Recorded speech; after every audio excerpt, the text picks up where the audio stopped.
Hello students, this video is for standard 9 subject Hindi English medium. Fourth poem is किताबें written by गुलजार आप सभी को पता होगा, बहुत ही फेमस राइटर हैं। कई सारी पिक्चरों की गाने और बहुत सारी चीजें वो लिखते आए हैं। कवि हैं, निर्देशक हैं, नाटककार हैं, बहुत सारी हिंदी फिल्मों में उनका काफी नाम है और उन्होंने बहुत अच्छी अच्छी चीजें लिखी हुई हैं। कुछ कविताएं हैं, कुछ लघु कथाएं हैं, बहुत सारी अच्छी अच्छी चीजें हैं। उसमें से उन्हीं की एक ये कविता ली गई है जिसका नाम है किताबें। आप लोग पहले ये ध्यान रख लीजिए, क्योंकि ये गुलजार की कविता है, तो थोड़ा सा बड़े होकर, अपनी उम्र से थोड़ा सा बड़े होकर समझने की कोशिश करेंगे तो ज्यादा अच्छी तरह से समझ में आएंगी चीजें। थोड़ी मैच्योर टाइप की पोएम है ये, बहुत ही सुंदर पोएम है किताबें जो है, इसमें उन्होंने हमें ये बताया है कि पहले के समय में जब हम किताबों से पढ़ते थे तो किताबों का और हमारा आपस में कैसा लगाव था, कैसी भावनाएं, कैसी इच्छाएं उसके साथ जुड़ी हुई थी। और अब वही एक चीजें हम लोग मोबाइल या लैपटॉप के, कंप्यूटर के स्क्रीन पर सिर्फ उंगलियों से घुमा घुमा के हम चीजों को जानते समझते हैं। तो वो भावना जो हमें पर्सनल उन बुक्स को छू कर, उन बुक्स को पढ़ कर मिलती थी, वो भावना हमें मोबाइल या कंप्यूटर या किसी और चीज से मिलने वाली नहीं है। और वो जो यादें हमारी जुड़ी हुई थी किताबों से, उनके पन्नों से, उन अलमारियों से, वो सारी यादें अब मोबाइल में नहीं रह सकती। उससे जुड़ी हुई उन्होंने ये कविता, बहुत ही अच्छी कविता लिखी हुई है जिसका नाम है किताबें। और बहुत सारे शब्दार्थ जो किताब में थे वो यहाँ पर आपके दिए हुए हैं बोर्ड पर। तो किताबें झांकती हैं बंद अलमारी के शीशों से, बड़ी हसरत से तकती हैं। बंद अलमारी, अब अलमारियां, किताबों की जो अलमारियां होती थी, अब किसी को वक्त नहीं उन अलमारियों को खोलने के लिए, उन किताबों के बारे में सोचने या उन्हें पढ़ने के लिए। तो किताबें आज भी उन बंद अलमारियों के शीशों से, शीशे यानी कांच, उन कांचेस से, ग्लासेस से बाहर देखती हैं, बड़ी हसरत से तकती हैं। हसरत यानी बहुत इच्छा, बहुत ही स्ट्रॉन्ग डिजायर जिसको हम बोलेंगे, कि कब हमें कोई जो है बाहर निकाल ले किताबों को और हमें पढ़ने लगे। इस इच्छा से वो हमें ताकती हैं। महीनों अब मुलाकातें नहीं होती, महीनों तक लोग उन किताबों को छूने भी नहीं चाहते, उन्हें देखने भी नहीं चाहते, उसको पढ़ना तो बहुत दूर की बात है। ये किताबें हमें ऐसे लोगों की भी एहसास दिलाती है जो हमसे बहुत ज्यादा दूर है और हम, हमारे पास उनके लिए कोई वक्त, कोई समय नहीं है। तो महीनों अब मुलाकातें नहीं होती, जो शामें उनकी सोहबत में कटा करती थी, अब अक्सर के बाद डॉट डॉट डॉट डॉट, मतलब बहुत सारी ऐसी फीलिंग्स है जो उन्होंने एक्सप्रेस नहीं की है बट हमें समझाने की कोशिश की है। वो शामें जो उनकी सोहबत में, सोहबत होता है साथ, जो उनकी संगत में, हम बहुत सारी शामें जो हैं, पहले का हमारा रूटीन कैसा हुआ करता था, जब हम फुर्सत से बैठते थे तो अच्छी अच्छी सुंदर किताबें निकाल के उनको पढ़ते थे, उनको महसूस करते थे। लेकिन अब हमारे पास उन चीजों के लिए वक्त नहीं है। जैसे ही हमारे पास थोड़ा वक्त एक्स्ट्रा बचता है, जब टाइम पास वाला टाइम जब हमारे पास आता है, तो हम तुरंत मोबाइल स्क्रीन या लैपटॉप या कंप्यूटर्स पे जुट जाते हैं। तो वो किताबों से जो हमारा कनेक्शन था वो खत्म हो चुका है। गुजर जाती है कंप्यूटर के पर्दों पर, बड़ी बेचैन रहती है किताबें जो है बहुत बेचैन होती हैं, क्योंकि जो टाइम, जो समय हम उनके सोहबत में या उनके साथ में बिताते थे, अब वो सब चीजें किसमें गुजर जाती हैं, कंप्यूटर के पर्दे पर। अब हम पर्दा यानी है स्क्रीन, कंप्यूटर स्क्रीन पे चीजों पे हमारा समय जो है निकल जाता है। बड़ी बेचैन रहती है किताबें बेचैन होंगी जब हम अकेले, अगर हमें छोड़ दिया जाए और हम कभी किसी से ना मिल पाए, हमारे साथ किसी की कोई बातचीत ना हो, तो हम कैसा महसूस करेंगे। बस उसी तरह किताब को जो है एक इंसान की शक्ल देकर हमें महसूस कराया गया है।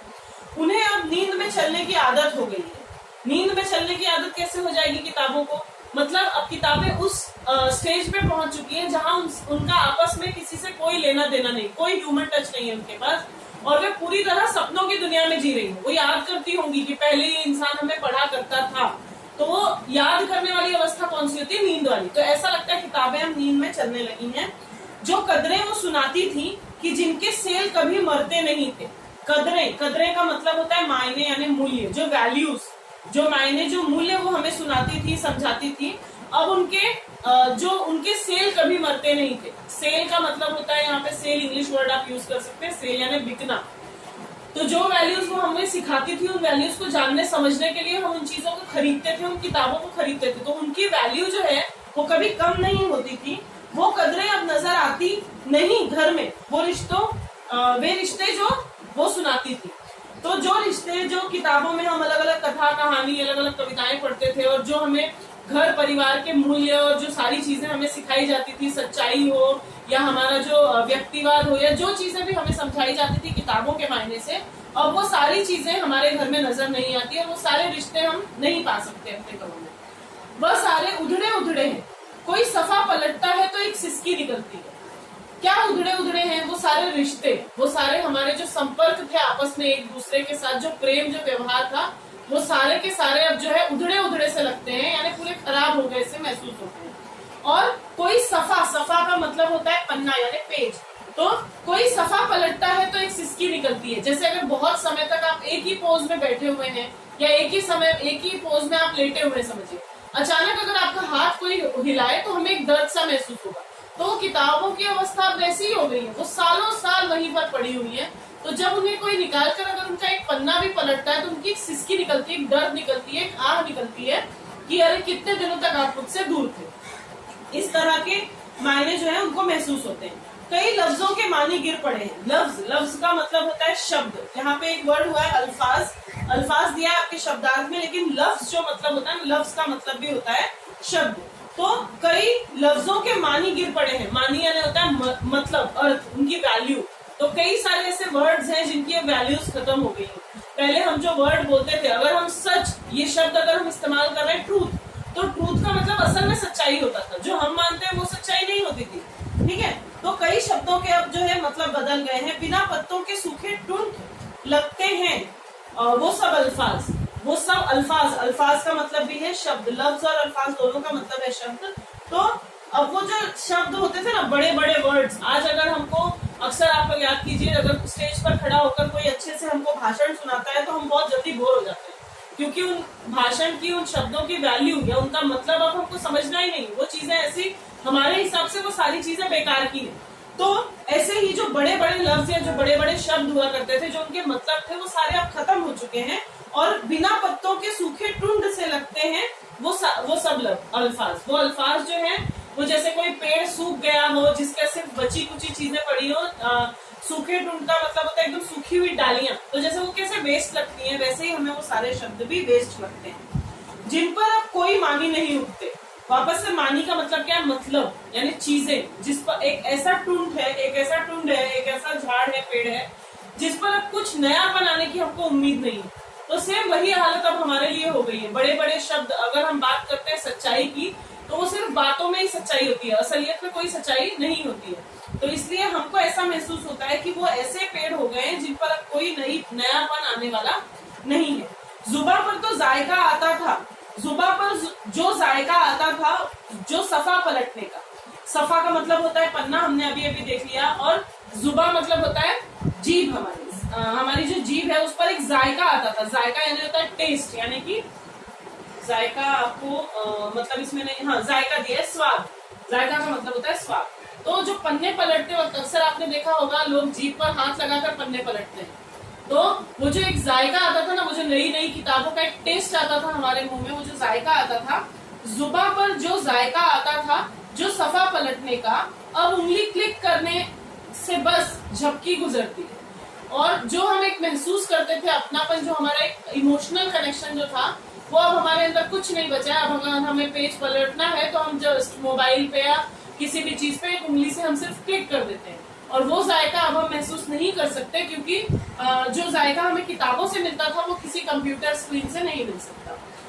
बहुत कुछ तह बतह खुलता जाता है पर्देसा। तह बतह यानी लेयर बाय लेयर। तो बहुत सारी यादें, जब हम किताबों के एक पन्ने पलटते थे, हमें कुछ याद आता था कि अरे ये बुक हमने एक बार पढ़ी थी, ये बुक पढ़ते समय हम इससे ऐसे बात कर रहे थे, या हमारे साथ कोई था, या जो भी चीज। लेकिन अगर हम उसको कंप्यूटर स्क्रीन पर पढ़ रहे हैं तो वो फीलिंग हमको नहीं आ सकती। किताबों में जो जायका हमें महसूस होता था, वो एक एक तह बतह खुलता जाता था पर्देसा। पुरानी यादें हमें आज भी, अगर आप अपनी 10 साल पुरानी फोटोज निकाल कर देखेंगे तो एक एक्साइटमेंट सा अंदर आ जाता है कि अरे हम 10 साल पहले देखो कैसे दिखते थे। वो चीज जो हमें ओरिजिनल फोटो से मिलती है ना, वो हमें कंप्यूटर पे आने वाले फोटो से नहीं मिलेगी। तो सेम वही चीज किताबों के बारे में भी उन्होंने बताई।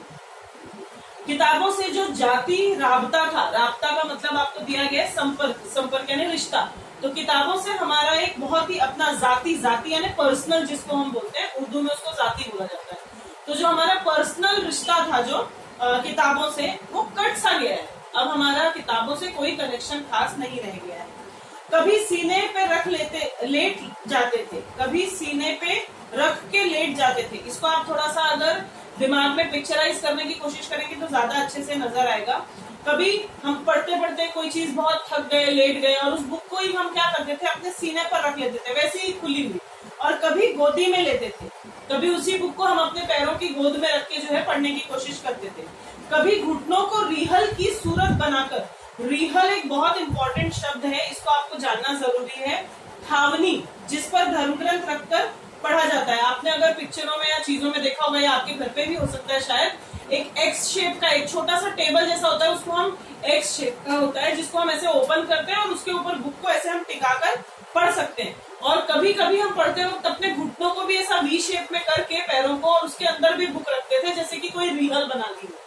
तो किताबें जो है वो हमारे शरीर पर कहाँ कहाँ थी, कभी हम उसको अपने सीने से लपेट कर रख लेते थे, कभी हम उसको गोद में रख लेते थे, और कभी घुटनों को रिहल की सूरत बनाकर, मतलब रिहल का शेप देके उसमें हम किताबों को रख लेते थे।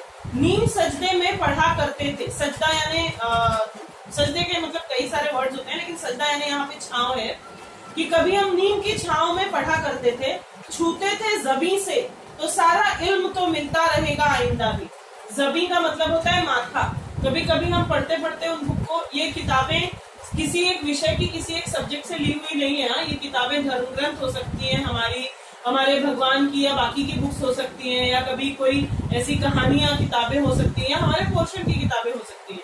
तो ये सारी किताबें, कई बार जो है किताबों को हमारे यहाँ इतना ज्यादा इंपॉर्टेंस दिया जाता है। आज भी अगर किसी का पैर लग जाए या बुक गिर जाए तो हम उसको माथे से लगाते हैं, हम उसको सर से लगाते हैं कि हम उसका सम्मान कर रहे हैं। तो वो जो समय था जब हम रिहल बनाकर पढ़ा करते थे, तो नीम सजदे में पढ़ा करते थे। कभी नीम के सजदे में पढ़ा करते थे, छांव में पढ़ा करते थे, और कभी छूते थे जबी से, कभी अचानक हम उसको अपने माथे से लगा लेते थे। वो सारा इल्म तो मिलता रहेगा आइंदा भी। वो सारा एहसास, इल्म का मतलब होता है ज्ञान, यानी एहसास, मतलब जो ज्ञान हमें इन किताबों से पढ़ के मिलता था वही ज्ञान हमें अब कंप्यूटर पर पढ़ के भी मिलेगा, लेकिन ये सारे एहसास हमें मिल नहीं पाएंगे कभी भी जो किताबों पे थे। मगर वो जो किताबों में मिला करते थे सूखे फूल। अब ये थोड़ा सा इमोशनल हो रहा है आगे चल के, कि यहाँ तक तो ठीक है कि हम किताबों का एहसास जो था वो हमको कभी भी कंप्यूटर से नहीं मिल सकता, वो जाहिर बात थी। लेकिन अब ये आगे बढ़ रहा है और ये कह रहे हैं यहाँ पे जो गुलजार जी हैं, वो ये कहना चाह रहे हैं कि नॉलेज तो हमको देखिए सारी मिल जाएगी, ज्ञान तो सारा मिल जाएगा, हम किताबों से पढ़े या कंप्यूटर से। शायद किताबों से ज्यादा अच्छी तरह से ज्ञान हमको कंप्यूटर से मिल भी जाए, लेकिन वो जो किताबों में मिला करते थे सूखे फूल, अक्सर जो है किसी ने हमें कुछ, हमारा जो प्रियजन होते थे, अगर उन्होंने हमें कुछ दिया है, कभी फूल दिया है, कभी कुछ चिट्ठी दी है, तो हम उनको किताबों में ही दबा के रख देते थे। आपको भी शौक रहा होगा, कई लोग पीपल के पत्ते रखते हैं किताबों में, मोर के पंख रखते हैं, कुछ फूल रखते हैं। तो वो जब वो किताबें जब हम बहुत वक्त बाद खोले तो वो फूल या पत्ते या जो चीजें होती थी वो अंदर सूख सी जाती थी, लेकिन हमारी याद तो फिर भी उनके अंदर होती थी कि ये हमें कब मिला था या ये हमने कब रखा था। तो मगर वो जो किताबों में मिला करते थे सूखे फूल और महके हुए रुक्के, रुक्के का मतलब होता है चिट्ठी, जो हमारा संदेश होता है ना, वैसा संदेश पत्र। तो वो जो चिट्ठियां मिलती थी, किताबें गिरने पर उठाने के बहाने रिश्ते बनते थे। कई बार किताबों में हम कोई चीज ऐसी रख के भूल जाते थे, या कई बार आगे चल के किताबों में लोग चिट्ठियां रखते थे। हम बहुत पुरानी फिल्मों में ये चीजें देखते हैं कि किताबों के अंदर चिट्ठियां रखती रहती हैं, किताबें गिरा दी जाती हैं, उनमें से चिट्ठियां निकल जाती हैं और फिर वो देने का एक बहाना सा बन जाता है। किसी की किताब हमने गिरा दी और उठाने के बहाने उसमें चिट्ठी रख दी। तो इस तरह के जो पुरानी पिक्चरों में चीजें होती थी ना, वही गुलजार जी ने हमें पिक्चराइज की हुई है कि किताबें गिरने और उठाने के बहाने रिश्ते बनते थे, उनका क्या होगा, वो शायद अब नहीं होंगे। तो आज वैसे भी रिश्ते जो है वो इस बहाने से नहीं बना करते हैं। अब तो रिश्ते जो है वो मोबाइल, व्हाट्सएप और कंप्यूटर और लैपटॉप पे बना करते हैं।